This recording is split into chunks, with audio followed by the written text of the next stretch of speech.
Is Russia really going to invade Ukraine?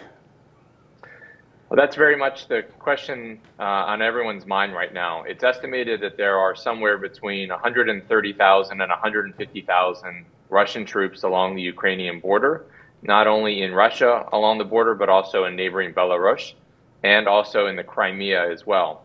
And the U.S. has been saying for several weeks now that the Russians could invade at any moment, that there are enough troops there to launch an attack on Ukraine.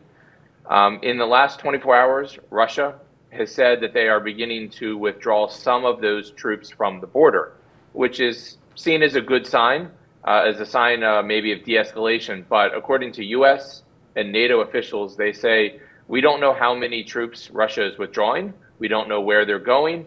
And even if they withdraw some troops, there will still be plenty of Russian troops along the Ukrainian border to launch a massive attack into the country. So while Russia's claim that they are withdrawing some troops is seen as a good sign, there is still the concern that Russia has plenty of troops to launch an attack on Ukraine, and really no one knows what is in the mind of Vladimir Putin. Is there any possible way to reach diplomatic solution?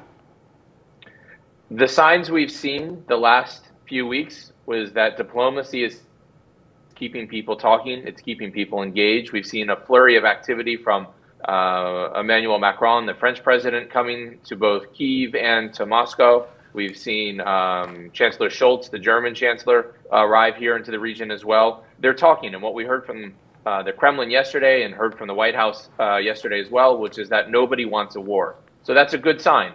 The problem is there are still this more than 100,000, maybe as many as 150,000 Russian troops on the border.